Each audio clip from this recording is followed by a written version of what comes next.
हाय focus, आज हम cover करने वाले हैं यूनिट 3। यूनिट 1 हम कवर कर चुके हैं। हमने बात करी थी यूनिट 1 यूनिट 3 बहुत इंटरट्वाइंड है, एक दूसरे से बहुत मिंगल्ड हैं, इसीलिए हम यूनिट 2 को स्किप करेंगे। पहले यूनिट 3 कवर करेंगे, फिर हम सीधे यूनिट 2 और फिर यूनिट 4 सीधे कवर करेंगे। जल्दी से चलते हैं सिलेबस पे। ये रहा syllabus. Process of social change in India unit 3। इसमें Sanskritization, westernization, modernization, profitization and universalization. हम प्रॉफिटाइजेशन कवर करेंगे, उसके साथ साथ पेरोक्लाइजेशन भी कवर करेंगे, क्योंकि पेरोक्लाइजेशन भी पहले पूछा जा चुका है। तो पेरोक्लाइजेशन, प्रॉफिटाइजेशन दोनों एक साथ पढ़ेंगे हम। अब जल्दी से चलते हैं अपनी पीपीटी पर। पहला, जैसे कि हमने अगर सिलेबस देखो तो उसमें लिखा है process of social change in India, मतलब how change takes place in Indian society, क्योंकि हम इंडियन सोसाइटी पर समझ रहे हैं। अब क्योंकि कॉलोनियल रूल आया, तो कॉलोनियल रूल की वजह से इंडियन सोसाइटी में बहुत सारे चेंजमेंट आए हुए। तो कॉलोनियल रूल और उसका impact is very relevant if you want to understand changes in society. अब चलते हैं, तो इसीलिए सबसे पहले हेडिंग ही है impact of colonial rule on Indian society. सबसे पहला पैरा क्या बोलता है इसमें? colonialism and capitalism led to the complex into the world economy in a subservient manner. Indian raw materials were cheaply exported and finished goods were expensively imported. मतलब यहाँ से raw material लेके गए, फिर फिनिश गुड यहाँ पे फिर से बेचने लगे, dump market. And also destroyed domestic industry, जो डोमेस्टिक इंडस्ट्रीज थी वो डिस्ट्रॉय हो गई। क्यों? क्योंकि बाहर से इंपोर्टेड गुड्स आ रहे थे। This subservient disadvantageous position led to the extreme poor domestic saving, less than 3% of GNP as compared to 33% today. Even this chunk of saving was misappropriated by the colonial rule in some of economic drain, like in form of economic drain, military and administrative spending. From 1890s to 1947, military spending amount 50% of the total government budget. कुल मिला के economic drain किया, वहां के जितने भी markets थे उनका फिनिश प्रोडक्ट यहाँ ले गए, तो ये इम्पैक्ट पड़ा, जिससे हमारी सेविंग्स और ये पे और फर्क पड़ा। इसके क्या हुआ? जो टैक्स स्ट्रक्चर थे वो हमारे फेवर में नहीं थे, 50% से ज्यादा टैक्स लिया जा रहा है। इन 1990 land revenue alone contributed more than 50%. It has been abolished altogether in India. Of government revenue and salt tax another 16%. नमक पे कर, फिर उस पर गांधी जी ने काम किया है, फिर हमने मतलब सॉल्ट को फ्री किया, ये एक प्रोसेस है। तो कुल मिला के एक तरह से इकोनॉमिक ड्रेन हो रहा था इंडियन सोसाइटी का, उससे भी बहुत सारे चेंजमेंट आए हुए, वो भी हम पढ़ेंगे। ये इंपॉर्टेंट है, ये पैरा इंपॉर्टेंट है। British rule also transformed the administration of India. New administrative unit were form in the form of provinces and new bureaucratic machinery होगा, ब्यूरोक्रेसी हो नहीं होगा, was input into the place. A rule of law was established, but it was not true in its spirit and Indians were discriminated by law. Political system was also impacted as idea of democracy and equality also took roots in India. Formation of Indian National Congress in 1885 was the first step in this direction.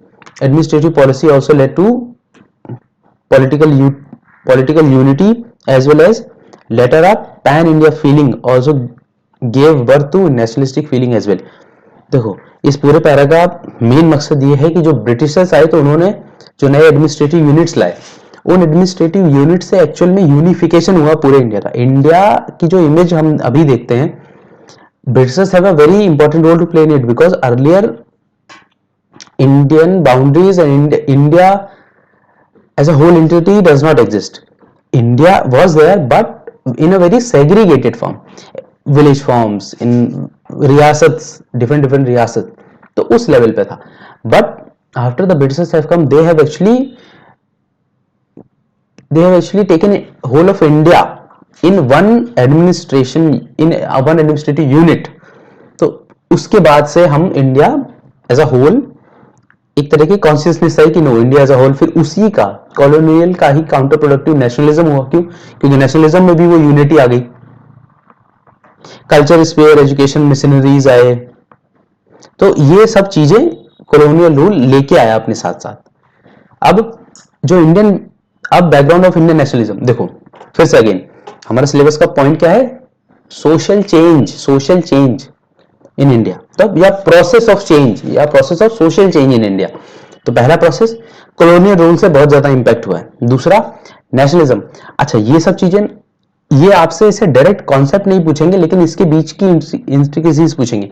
अभी आगे कुछ act आएंगे, जैसे Sharda act of 1929, child widow remarriage act.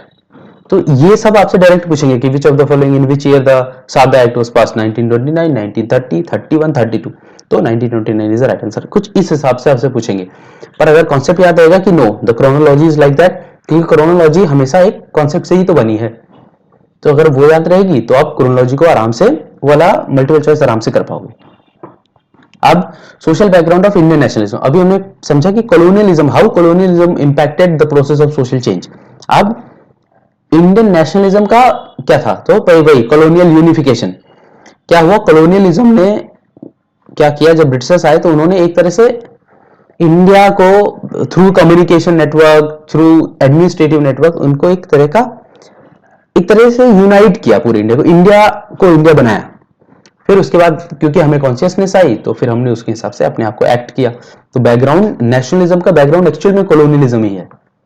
Great expense मतलब, इसको ध्यान से पढ़ेंगे, economic and political and administrative unification of India under colonial rule was achieved as a great expense. Colonial exploitation and dominance scared Indian society in many ways, scarred Indian society in many ways, and different section had their own reason as well as to get rid of foreign rule. मतलब क्योंकि unification करना था तो उसमें polity लगी, उसमें बहुत पैसा लगा, एक्सपेंस। अभी हमने एक स्लाइड पीछे पढ़ा कि 50% of the revenue actually goes to the military expenditure and all. अब बर्थ ऑफ नेशनलिज्म जो अभी हम बात कर रहे हैं वो यही है कि एक्चुअल में कॉलोनियलिज्म की ही वजह से नेशनलिज्म आया।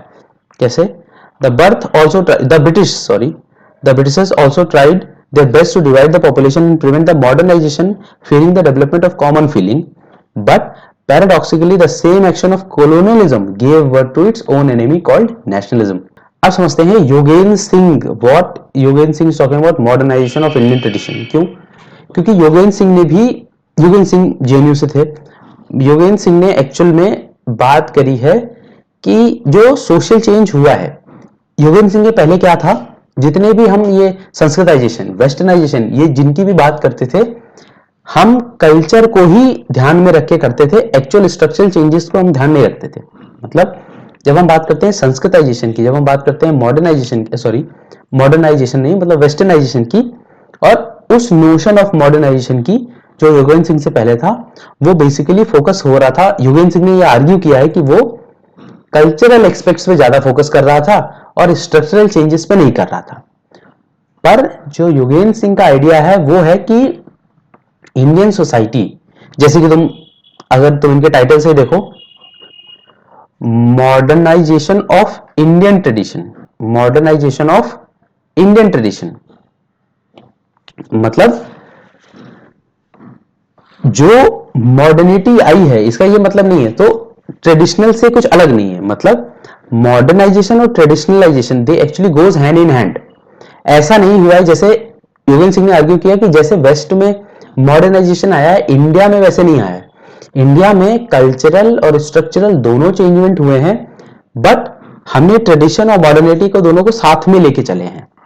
हम दोनों को साथ में लेके चले, ऐसा नहीं हुआ है कि एक लीनियर प्रोसेस है, नहीं, ये अप डाउन, कभी कुछ ज्यादा चेंज हो गया, कभी कुछ कम चेंज हुआ, ये कुछ ऐसे है।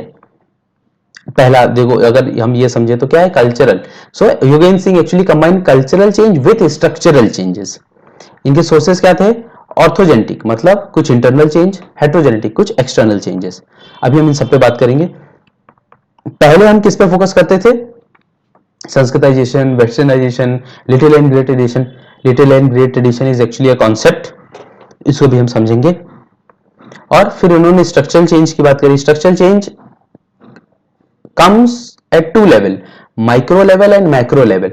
अभी हम देखेंगे कि हाउ योगेंद्र सिंह ने आर्ग्यू किया है कि जो ब्रिटिशर्स हैं उन्होंने माइक्रो लेवल चेंजेस को जानबूझ के बहुत ज्यादा नहीं किया, बहुत ज्यादा उनको छेड़ा नहीं।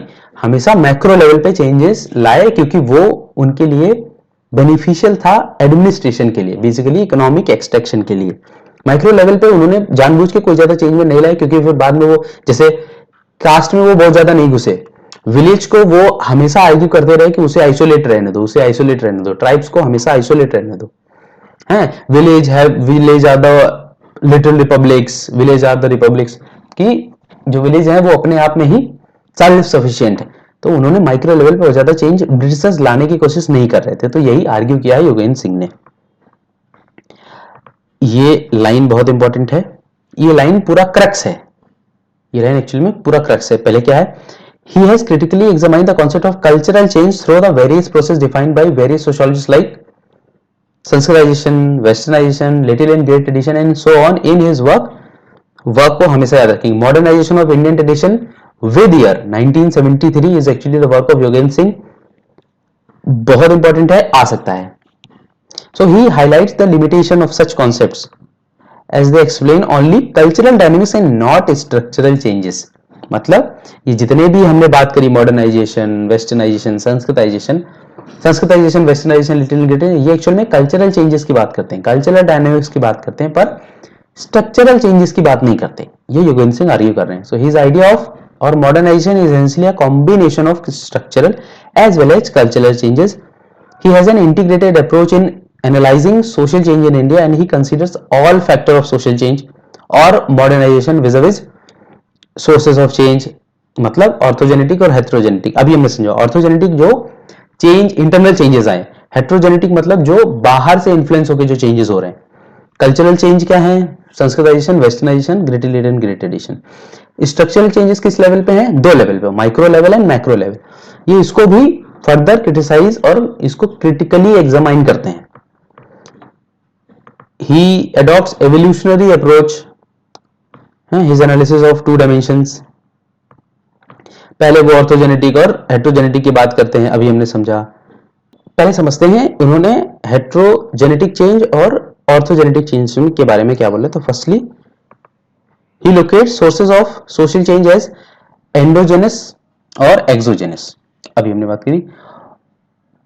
ऑर्थोजेनेटिक sources include Sanskritization, cultural renaissance are Indo-MS sources of cultural change and migration, population change, elite circulation, royal succession, etc. at structural level। अब heterogenetic sources क्या थे और social change, Islamic influence in the medieval period, Western influence in the modern period। So ये वो चीजें थी जो बाहर से आई और इंडियन सोसाइटी को चेंज करी। अगेन हम क्या पढ़ रहे हैं, हम पढ़ रहे हैं unit 3 process of social change. ये सब उसी का पार्ट है, तो ये ऐसे हवा में नहीं चल रहा है, ये एक्चुअल में सिलेबस है, कॉन्सेप्ट है। अभी आपने नाम सुना होगा वेस्टर्नाइजेशन, संस्कृताइजेशन, लेकिन थोड़ा अभी हमें थोड़ा डीप जाने की जरूरत है, क्योंकि जब डीप जाएंगे तो ही हम मल्टीपल कर पाएंगे। क्योंकि कभी कभी एग्जाम बहुत टेढ़ा आ जाता है। अगर आपने 2023 का पेपर देखा हो तो वो आसान नहीं था, 22 ठीक है फैक्चुअल था। अभी तो ऑर्थोजेनेटिक सोर्सेज से क्या चेंजेस आया, क्या कल्चरल में क्या चेंज आया, संस्कृताइजेशन और कल्चरल रेनेसां। और ऑर्थोजेनेटिक से स्ट्रक्चरल लेवल पे क्या चेंज आया, इलीट सर्कुलेशन होने लगा, पॉपुलेशन चेंज हुई, रॉयल सक्सेशन मतलब कि प्रॉपर्टी ट्रांसफर प्रॉपर्टी ये हुआ। तो ये स्ट्रक्चरल लेवल चेंजेस आए, माइग्रेशन होने लगा क्योंकि फिर जो चेंजेस हुए। और हेट्रोजेनेटिक चेंजेस क्या थे, मतलब जो बाहर से इन्फ्लुएंस है, जो चेंज बाहर की वजह से आए, बाहर से कुछ चीजें, जैसे Islamic influence in medieval times, western influence in modern times. तो इससे भी तो समाज चेंज हुआ, इससे भी तो इंडियन सोसाइटी बदली। तो this is what Yogendra Singh argues. Second dimension क्या बोलते हैं वो, second dimension he see social change in India both in terms of change in social structure and change in traditional culture. At structure level modernisation of tradition, again he always use modernization of Indian tradition, मतलब tradition and modernity goes hand in hand। modernization of tradition took place in form of influence of modern values of rationality, scientific outlook, modern education, urbanization, struggle against social evils and amelioration of caste system and so on। अभी ध्यान से समझेंगे, जब हमने थोड़े time पहले अभी एक हमने यूनिट कवर करी थी, चैप्टर 3 की एक यूनिट कवर करी थी, जिसमें हमने देखा था what is difference between modernisation and westernisation. तो उसमें भी हमने योगेंद्र सिंह का एक कॉन्सेप्ट यूज किया था कि westernization is actually the imitating the west, but modernization is actually when you start questioning the critical questions, when you start questioning that why the certain things are working like that. So scientific temper, rationality. So according to Yogendra Singh, जो cultural level पे modernisation हुआ है society का, वो actual में ये हुआ है क्योंकि हम मॉडर्न वैल्यूज से, रैशनैलिटी से, साइंटिफिक आउटलुक से, मॉडर्न एजुकेशन, अर्बनाइजेशन और जो सोशल लेवल के हम स्ट्रगल करने लगे, ये चेंज हुआ है। और जो कास्ट सिस्टम का जो खत्म करने का जो एक माइंडसेट है, ये हुआ है मॉडर्नाइजेशन, ये हुआ है, हमने कल्चर लेवल पे ये चेंज किया है, ये चेंज आया है, ये प्रोसेस हुआ है सोशल चेंज पे। सो अकॉर्डिंग टू हिम, यहां से अगेन ये सारे नोट्स जितने भी हैं, ये एक्चुअल में पूरा चैप्टर 12 ऑफ नितिन सांगवान है। यहां से समझने में बहुत आसान है, पूरा चैप्टर पढ़ोगे तो कुछ इंपॉर्टेंट चीजें मिस कर जाओगे, तुम्हें एक्चुअल में अभी आइडिया नहीं होगा ना कि अच्छा ये, और अगर आइडिया है तो बहुत अच्छी बात है, बहुत अच्छी बात है। आइडिया है तो भी नोट्स पढ़ने हैं, आइडिया नहीं है तो भी नोट्स पढ़ने। नोट्स पढ़ने हैं, पढ़ाई का कोई शॉर्टकट नहीं है। अगर तुम ये सोच रहे हो कि हम इस पीपीटी से पढ़ के बिना नोट्स पढ़े चले जाएंगे, मार्क्स आ जाएंगे, पर अगर एक बार नोट्स पढ़ लोगे तो ज्यादा अच्छे मार्क्स आ जाएंगे।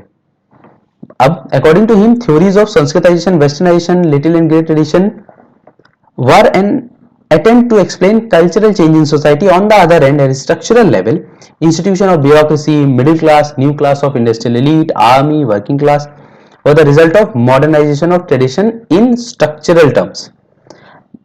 They were largely at macro level and have a pan India effect. Again, जितने भी चेंजेस हुए वो मैक्रो लेवल पे हुए, माइक्रो लेवल पे बहुत ज्यादा चेंजेस नहीं किए।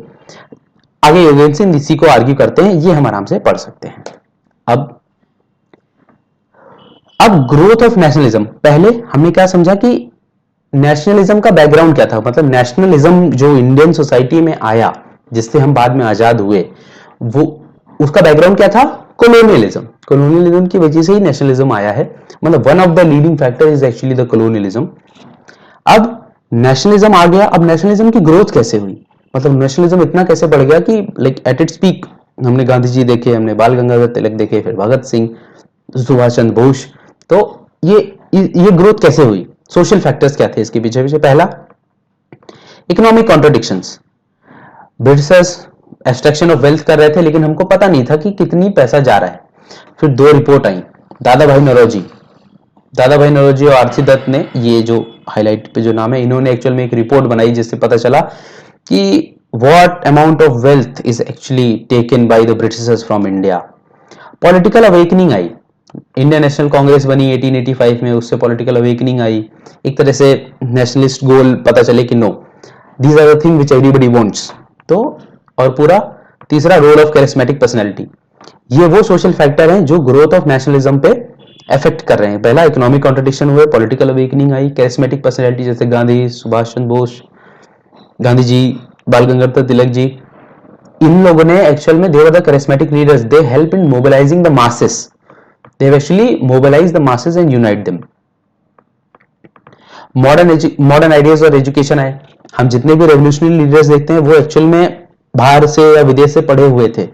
Most of them were the western educated. तो जब उन्होंने वेस्टर्न एजुकेशन के वो मॉरल्स और वैल्यूज देखे, उन्होंने ये देखा कि यूरोप में they were teaching like this, the equality, fraternity, equality of rights, ये सब, और India they are not doing that.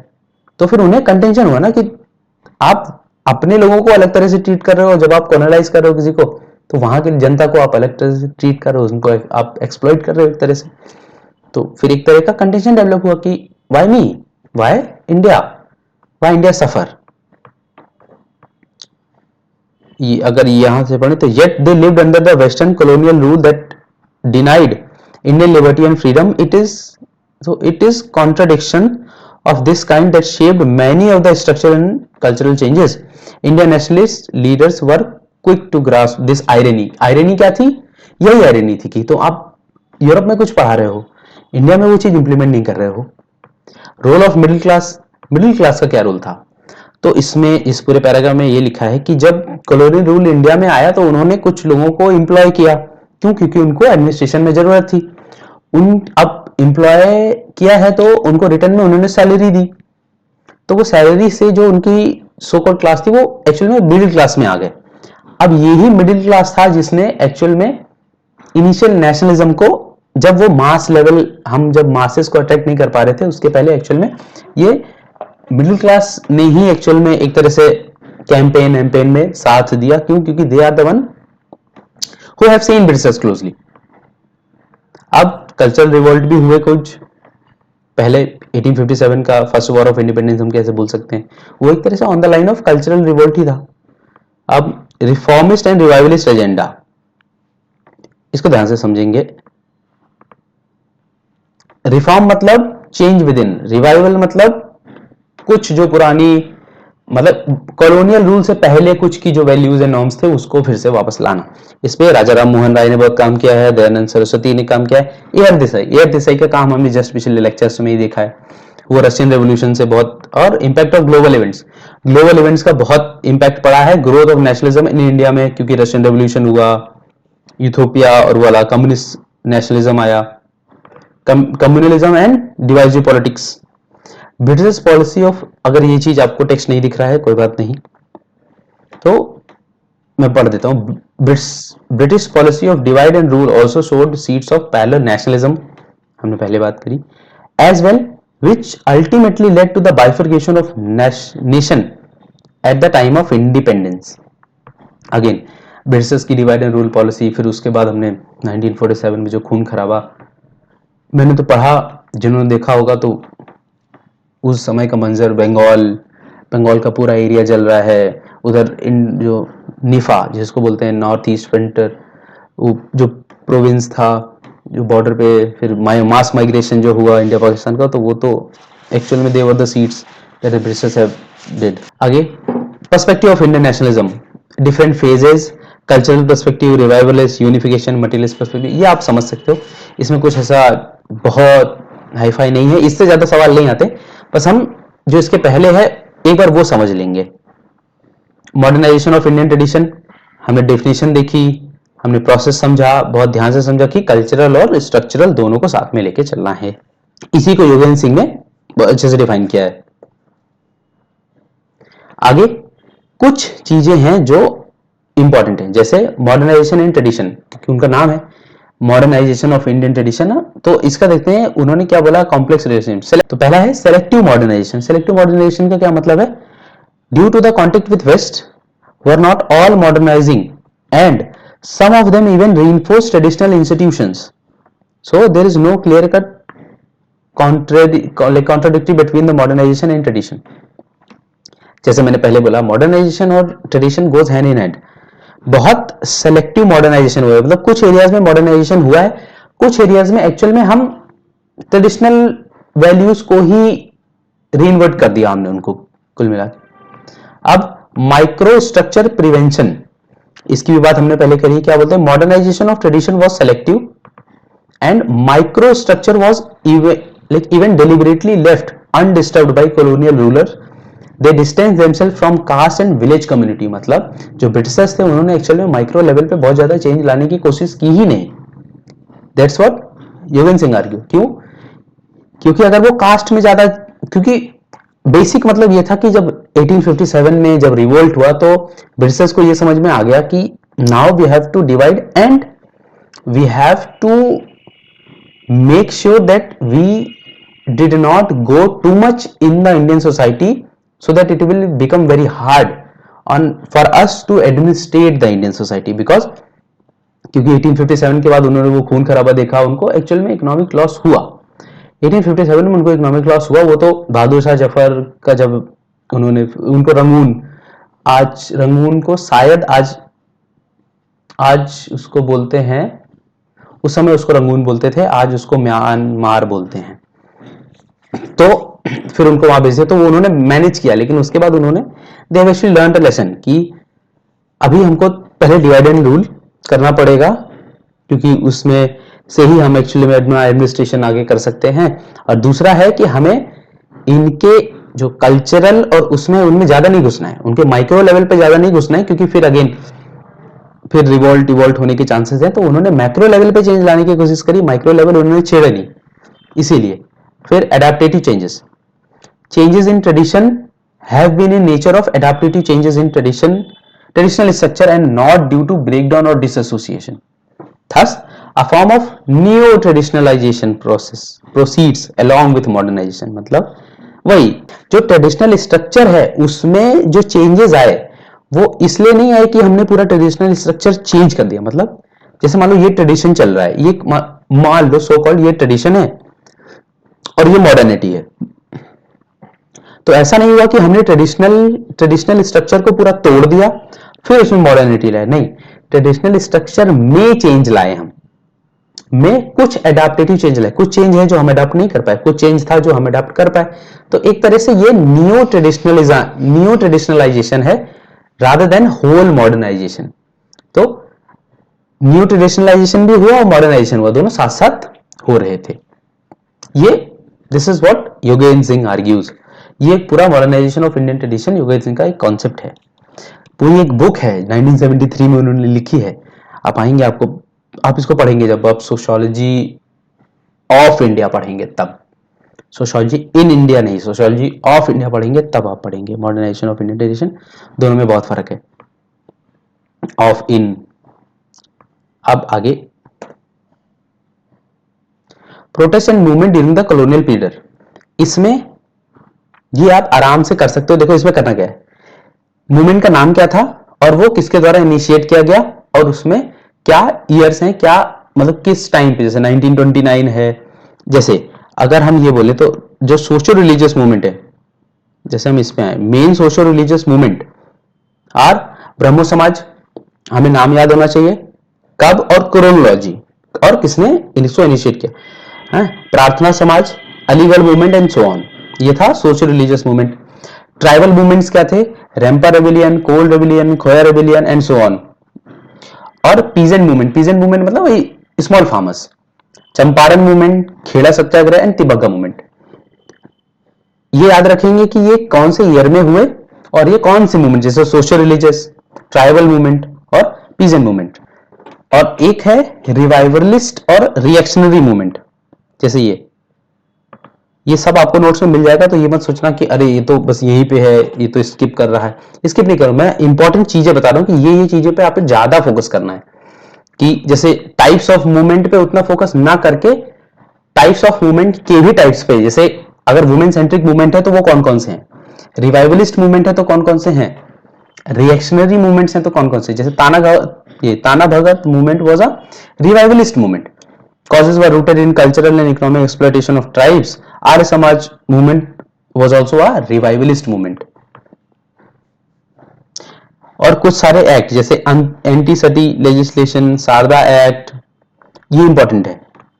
Reform के सोर्स, जैसे जो वुमेन्स रिफॉर्म है, जैसे एबॉलिशन ऑफ सती 1829, आपको वो एक्ट और उसका ईयर याद करना है, सीधे सीधे आता है, सीधे सीधे आता है। कास्ट रिफॉर्म्स में से इंडियन स्लेवरी से 1843 में जो इंडियन स्लेवरी एक्ट पास हुआ, फिर उसके बाद 1850 में removal of caste disability act, Jyotiba Phule, important women upliftment के ज्योतिबा फुले ने काम किया। वो मतलब वो पढ़ाने जाती थी बच्चों को, फिर उसके बाद वापस आती थी, उन पे लोग कीचड़ विचड़ फेंकते थे, फिर उनको साड़ी चेंज करनी पड़ती थी, फिर वो पढ़ाने जाती थी। तो ये इस तरह के हमें इनको नाम याद रखना है, मूवमेंट का नाम याद रखना है, किस ईयर में हुआ था वो याद रखना है, क्योंकि आप ईयर याद कर लोगे तो आप क्रोनोलॉजी बना लो। कुछ लिमिटेशंस हैं, सब में कुछ लिमिटेशंस होते हैं, ये कभी नहीं आएगा। ये जो limitations of colonial social reforms है ये कभी नहीं आएगा। तो इसको ऊपर ऊपर से, जैसे एजुकेशन लिमिटेशन थी, सबके पास एजुकेशन नहीं थी। ट्राइबल एलियनेशन था, ब्रिटिश और, लेकिन जितने भी जो नेशनलिज्म और जितने भी नेशनलिस्ट मूवमेंट हुआ, हम ये नहीं बोल सकते कि सारी ट्राइब्स को कोई लेना देना नहीं था नेशनलिज्म से, बट हाँ most of the tribes were alienated at that time. Caste को हमने नेग्लेक्ट किया, वुमेन के स्टेटस पे हमें ज्यादा, condition of women also remained till the time of independence. What, ये थोड़ा सा इसमें थोड़ा सा मिसप्रिंट है, इसको भी हम देखेंगे। Rural inequalities, condition of peasantry and rural inequalities were worse. तो ये कुछ लिमिटेशंस थी कॉलोनियल सोशल रिफॉर्म्स की, कि इन चीजों पे तो ध्यान नहीं दिया गया। तो बस यूनिट 3 में इतना ही। हाँ मुझे पता है अभी वेस्टर्नाइजेशन, सांस्कृतिकाइजेशन, ये सबको तो नहीं खोला हमने, इसको भी खोलेंगे, इसको कास्ट के साथ साथ ही हम कर देंगे, मैंने पिछले वीडियो में भी बताया था। तो ये बेसिकली एक तरह से अंडरस्टैंडिंग बनानी थी कि what when it is written in a syllabus process of social change, so it is not only about the social like sanskritization, westernization, prophetization या यूनिवर्सलाइजेशन, इसके अलावा भी जो प्रोसेस है, प्रोसेस ऑफ सोशल चेंज, वो भी एक तरह का कॉन्सेप्ट ही है। तो हमने अभी वो समझा हुआ है। हम जब कास्ट पढ़ेंगे तो उसमें dominant caste, western, Sanskritization, universalization, profitization, ये हम पढ़ लेंगे। ये एक एक लाइन, दो दो लाइन के ही है, क्योंकि एमसीक्यूज में वही पूछा जाएगा। पूरा होल कॉन्सेप्ट तो बहुत बड़ा है, वो आप एमए में आके पढ़ोगे। तो आज के लिए इतना ही। अभी मिलते हैं कास्ट वाले यूनिट 2 में, तब तक के लिए नोट्स जरूर देखने हैं, एमसीक्यू प्रैक्टिस करनी है।